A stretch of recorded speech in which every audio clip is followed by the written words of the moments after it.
Bonjour à tous, aujourd'hui on essaye un véhicule qui, il y a 2 ans encore, vous aurait paru complètement surréaliste. Pensez, un SUV familial hybride qui développe pas loin de 200 chevaux, le tout pour un prix totalement équipé de moins de 23 000 euros. Cet exploit, c'est le MG ZS Plus qui arrive à le réaliser. Alors certes, aujourd'hui, on va prendre le volant de la version haut de gamme, mais qui n'est facturé que 26 990 euros. Ce MG ZS Plus de 2e génération a été dessiné en Angleterre. Il a un look assez consensuel, peut-être un peu moins de caractère que son principal rival qui n'est autre que le Dacia Duster. En revanche, il est un peu plus volumineux que ce dernier avec une longueur totale de 4,42 m. Notre version haut de gamme est équipée de roues de 18 pouces avec des pneus 215/50/18. Malheureusement, des pneus chinois, hein, c'est des Giti. Vous verrez que en termes de grippe, c'est pas tout à fait ça. Et puis, ces pneus avec des flancs assez bas provoquent quelques trépidations sur mauvaise route. Un véhicule dont la vocation est familiale, avec un coffre assez généreux. C'est pas le plus grand de la catégorie, hein. On est à 443 litres, vous allez le voir. Voilà. Avec un petit double fond ici, mais vous allez remarquer, tiens, on se dit chouette, il y a un petit rangement, mais il y a aussi la petite batterie 12 volts qui est là, ce qui veut dire que dans cet emplacement, on ne pourra pas installer de roue de secours, même optionnelle. Les places arrière, par rapport aux concurrents, sont plus généreuses, hein. Regardez, siège avant réglé pour moi, je suis pas mal installé, hein. J'ai de l'espace au genou, j'ai une garde au toit qui est assez importante, c'est bien. C'est mon goût personnel, mais je trouve que le design de la planche de bord est plutôt réussi. C'est à la fois moderne, high-tech, tout en gardant un soupçon de style britannique, figurez-vous. En plus, la qualité des matériaux est plutôt bonne. Ça, c'est du cuir synthétique qui habille la planche de bord. Pour le dessus, on a un plastique moussé avec des effets couture également. Et quand on regarde dans le détail les assemblages, ils sont bons. Les compteurs font appel à un écran de 7 pouces qui, comme sur la majorité des voitures aujourd'hui, est paramétrable, avec 2 afficheurs numériques sur les côtés. Alors ce qui est intéressant, c'est que ici on a un compte-tours, ce qui est rare sur les véhicules hybrides.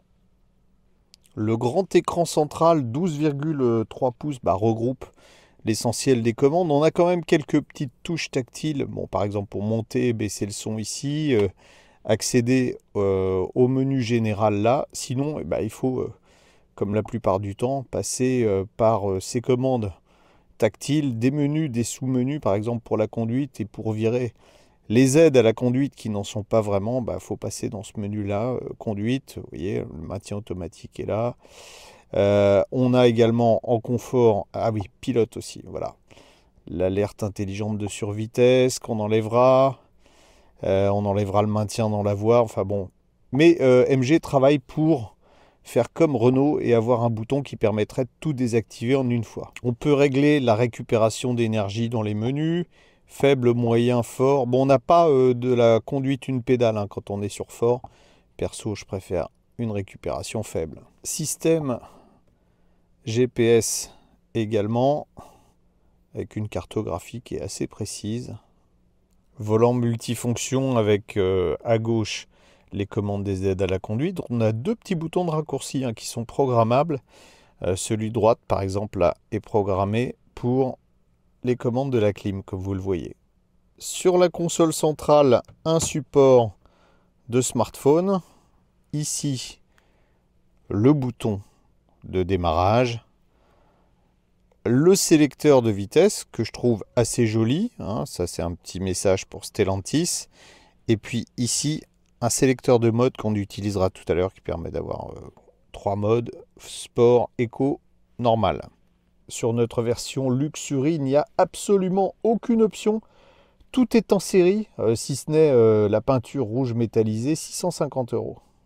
Et quand je vous dis que tout est compris, ça inclut la sellerie qui n'est pas en cuir, mais en cuir synthétique, assez confortable et d'un bel aspect en plus, et des sièges non seulement à réglage électrique, mais également chauffant. Le volant aussi est chauffant. Pour une fois, il y a des choses à voir sous le capot. On a tout d'abord un moteur essence 1,5 litre qui développe 102 chevaux, moteur atmosphérique qui fonctionne sous cycle Atkinson, comme sur les Toyota, et il est accouplé à un moteur électrique qui, lui, développe 136 chevaux. Puissance maximale de l'ensemble, 197 chevaux, donc beaucoup plus que la plupart des concurrents. Mais ça n'est pas tout.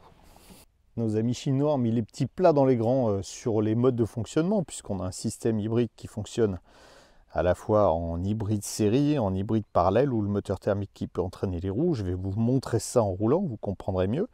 On a aussi une boîte de vitesse à 3 rapports, qui correspondrait aux 3 derniers rapports d'une boîte classique. Pourquoi?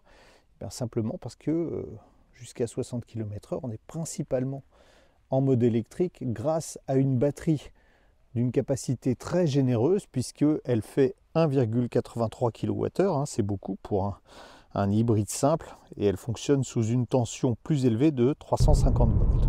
On va commencer par quelque chose qui est paradoxal, c'est que les versions premier prix sont sans doute un peu plus confortables que celle-là. Alors en termes de suspension, c'est bien, mais les pneus avec un flanc bas remontent tous les petits défauts de la route, et c'est vrai que ça mériterait un peu plus de moelleux, parce que le moelleux, en revanche, on l'a totalement avec la motorisation.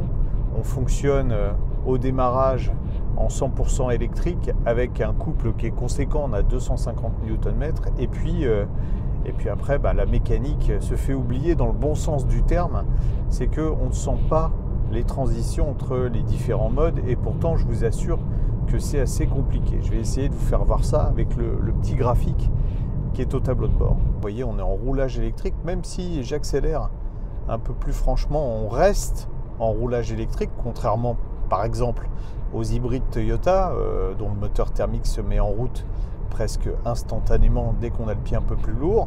Là, il faudrait que j'accélère un peu plus fort. Vous voyez, je dépasse 80 km/h. Là, si j'accélère plus, voilà, le moteur thermique vient de se mettre en route, mais on a principalement de la traction électrique en roulage normal. Ce qui est vraiment agréable avec cette mécanique, c'est qu'on a une réactivité qui est presque immédiate. Vous voyez, si j'accélère, ça part tout de suite. Bon, on entend le moteur thermique qui se met en route. Il y a un tout petit délai, mais l'accélération est instantanée.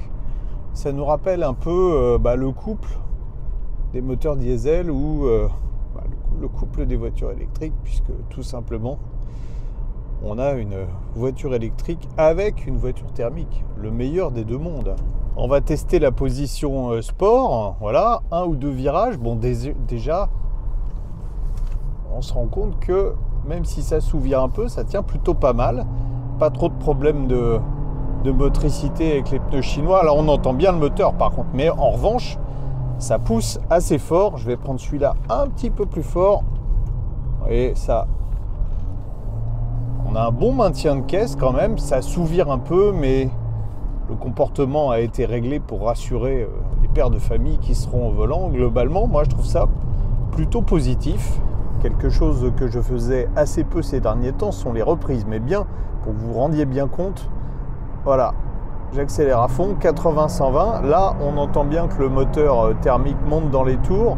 En revanche, c'est assez efficace, 7 secondes 2 pour passer de 80 à 120 km/h, mais vous l'avez entendu, c'est le seul moment, bon, hormis quand on est dans les virages comme tout à l'heure, mais c'est le seul moment où on entend le moteur thermique s'emballer, rétrograder, puis s'emballer. Bon, sinon, quand on est à vitesse stabilisée, je vais me mettre à 130 km/h, vous allez voir, voilà, on est à 130 km/h stabilisé, on est à un régime de 3000 tours, donc relativement modéré, ce qui fait qu'on a assez peu de bruit, en fait en tout cas assez peu de bruit en ce qui concerne la mécanique. On a toujours ces bruits de roulement assez présents. Qu'est-ce qu'on n'avait pas évoqué? On n'avait pas évoqué la conduite en agglomération, ça se passe plutôt pas mal, d'autant que la voiture braque bien, et puis comme on arrive à la fin de notre périple, il y a surtout ça comme bonne nouvelle, vous voyez,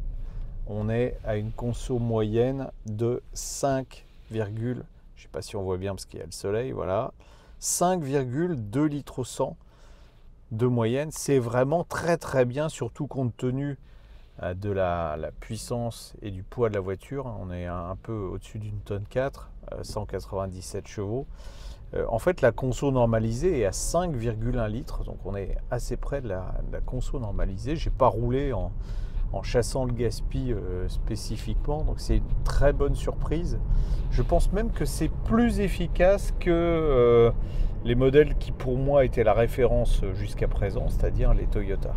Quand on découvre le tarif de ce MG ZS Hybrid Plus, on se dit que forcément il y a un lézard quelque part. Hélas, pour l'industrie automobile européenne, il n'y en a pas. Non seulement c'est une voiture que je trouve moi plutôt agréable à regarder, mais surtout elle est très agréable à utiliser. Le seul bémol, vous l'avez compris, c'est peut-être les jantes de 18 pouces de cette version avec des pneus à flanc bas qui perturbent un petit peu le confort, mais pour le reste, elle a tout bon. Moteur puissant, très économique en carburant, et puis surtout un tarif sans concurrence.